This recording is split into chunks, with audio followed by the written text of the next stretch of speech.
Going, everybody. Thanks for tuning in and for subscribing if you have.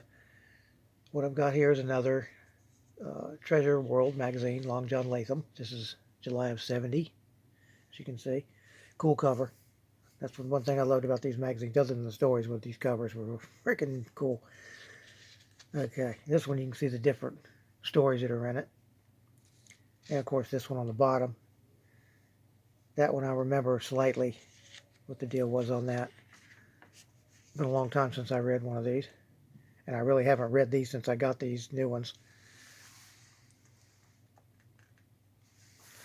We'll get a little closer here. And we'll get some music going.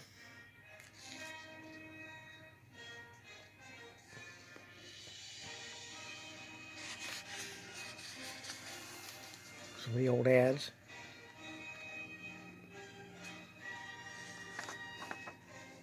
And the letters to the publisher.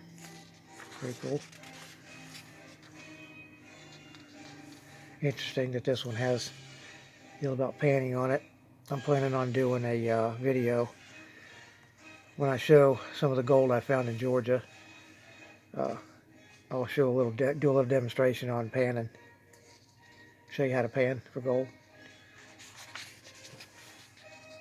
Here's the back issue page. And subscription.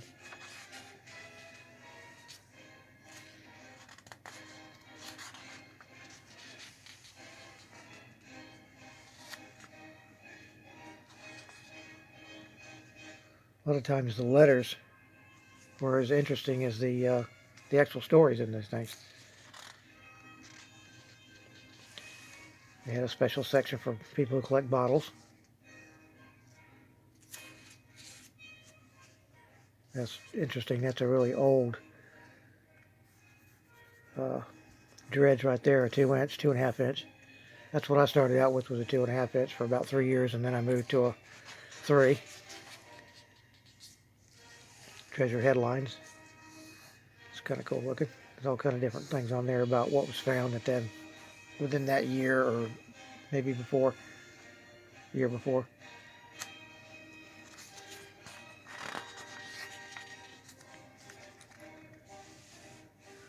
Here's the first story. Lost gold of San Felipe Creek.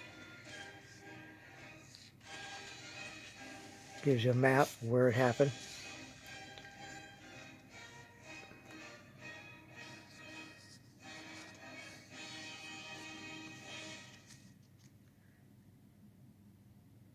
Okay, let me get another one going here. This is a cool story. Treasure of Nag's Head Bankers.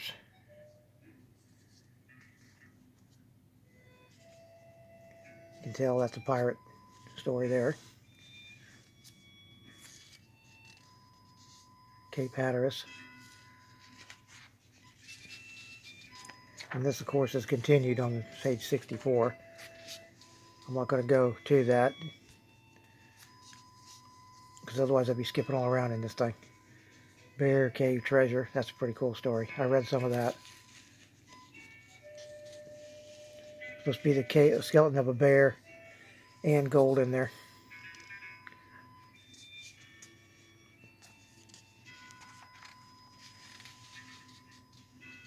There's the rest of it.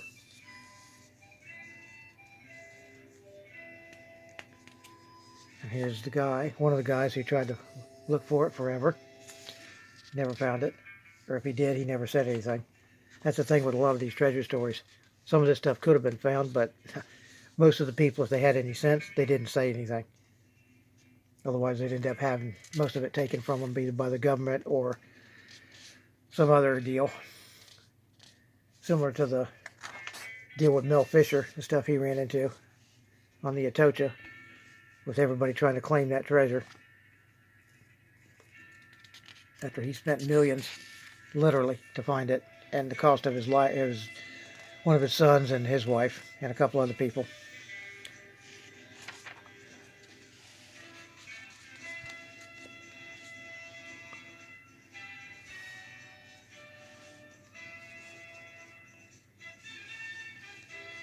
Another story, a short story. There's a lot of these, some of these in here are pretty cool.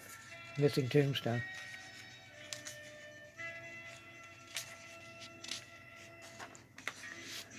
I still got the thing for the subscription in here. Lafitte, this is a good one. Lafitte's missing loot. 2 million treasure in Hendricks Lake.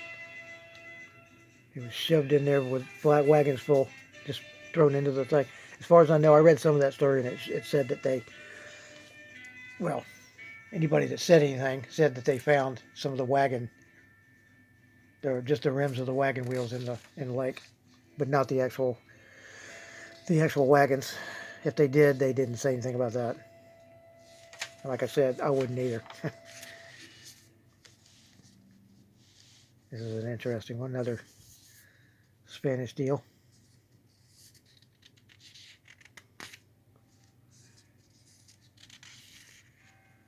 This one, $40 million on that one. Imagine what it's worth now. It was $40 million back then. Of course, this is in Australia. We have some of the pictures showing the place, the area. Hopefully you can see some of this. You can maybe read some of it if you want. Because if I get too close, I'll have to keep moving this thing really far back and forth. It's pretty cool. Forgotten gold mine. That's interesting. Not sure where that's at. Rattlesnake Mountain. 860 feet. Let's see. Cripple Creek. It's in Oregon. That's funny. I didn't know there's a Cripple Creek, Oregon. I know there's a Cripple Creek in Alaska. That's where the GPA has one of their claims. A GPAA, rather. Excuse me. Here's some treasure books. Sale. And some more ads.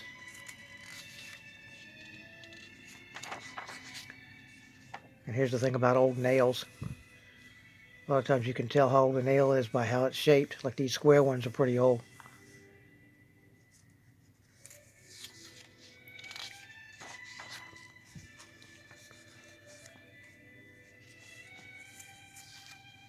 Answers the questions about stuff. There's a little short article here.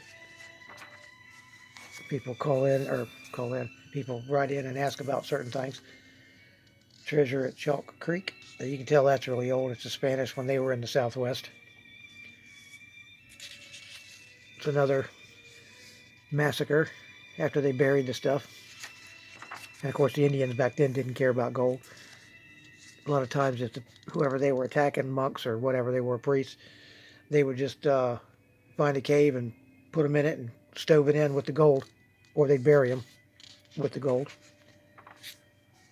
Here's the Maximilian deal.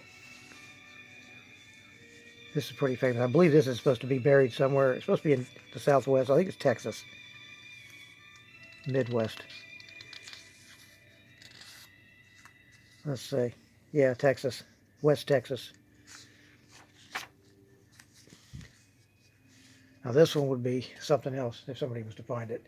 Because I know it's supposed to be millions in gold and jewelry especially.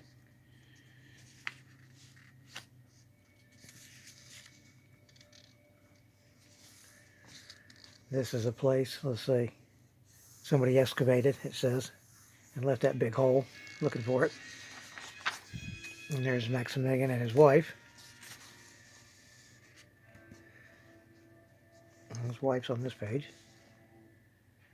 And I imagine most of the jewelry was hers. And whatever else was in the royal treasury at the time.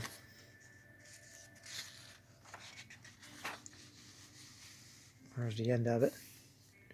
Well, almost the end of it. It still goes on. It's the main article in this, even though it's in the back of the book.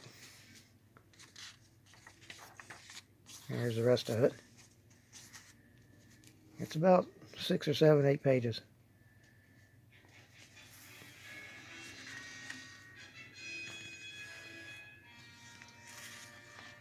And there's the end of it.